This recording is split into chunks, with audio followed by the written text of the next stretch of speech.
જય શ્રી કૃષ્ણ, જય જિનેન્દ્ર ત્રિલોકભાઈ. મારું નામ મમતા છે. આમ તો હું બહુ નાની ગણાવું તમને કંઈ ફીડબેક આપવા માટે.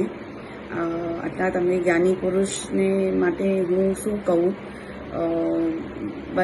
મને એમ થયું કે મારા લાઈફમાં જે ચેન્જીસ આવ્યા છે તમને કન્સલ્ટ કર્યા પછી તમારી સાથે મેં પહેલી વાર જ્યારે એસ્ટ્રોલોજીની મારી કુંડળી બતાવી અને ત્યારે જે તમે મને ક્લેરિટી આપી. ત્રિલોકભાઈ, જ્યારે પહેલી વાર આપણી ઝૂમ મિટિંગ થઈ હતી અને તમે મને બધું સમજાવતા હતા, એવું લાગતું હતું કે મારી લાઈફની એક બાયોગ્રાફી થઈ રહી છે શોર્ટ 30 મિનિટ્સમાં. આટલી બધી ક્લેરિટી, આટલું સચોટ તો આટલા વખતમાં મને એમ લાગે છે મને કોઈ નથી કીધી. જે ઝીણામાં ઝીણી ડિટેલ્સ, ક્યારેક ઘણી એવી ડિટેલ્સ હું ભૂલી ગઈ હતી મારા પાસ્ટ લાઈફની કે મારા નાનપણની, એ બધી તમે મને કીધી. તો yes, thank you very much એના માટે. અને ઓલવેઝ તમે મને સાચું ને સારું માર્ગદર્શન આપ્યું છે. નો ડાઉટ આપણો પરિચય થોડો ટૂંક સમયનો છે, પણ મને એમ લાગે છે કે ટૂંક સમયમાં પણ આટલી ક્લેરિટી અને આટલી સારી રીતના જોડાઈ ગઈ હું તમારી સાથે, તે બદલ થેન્ક યુ વેરી મચ.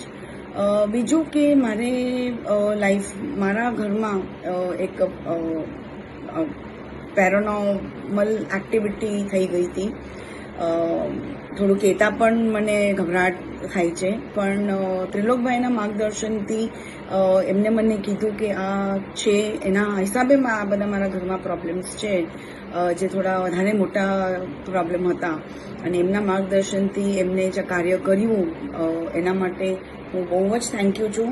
ખૂબ ખૂબ આભારી છું તમારી. એક વસ્તુ હું અહીંયા ત્રિલોકભાઈ માટે કહીશ કે ક્યારે બી એમને કોઈ બી વસ્તુ માટે મને ફોર્સ નથી કરી, જબરદસ્તી નથી કરી કે આ તમારે કરવું જ પડશે. હા, સમજાવ્યું ડેફિનેટલી છે કે આ કરશો તો શું બેટર રહેશે. પછી આપણે કરવું ન કરવું એ તો આપણી હાથમાં હોય છે, બટ મને એવું લાગ્યું કે એમની વાત એકદમ મને સાચી લાગી અને મને એમ લાગ્યું કે મારે આ પેરાનોર્મલ એક્ટિવિટી જે મારા ઘરમાં હતી એને દૂર કરવાથી મારી લાઈફને શાંતિથી ને સારી રીતના જીવવા માટે મેં એનું કાર્ય, એક અનુષ્ઠાન એમની પાસે કરાવડાવ્યું. તો Trilokbhai, thank you very much. આ એક નાનો ફીડબેક હતો મારા તરફથી. આમ જ મને આગળ બી માર્ગદર્શન આપતા રહેજો. જય શ્રી કૃષ્ણ.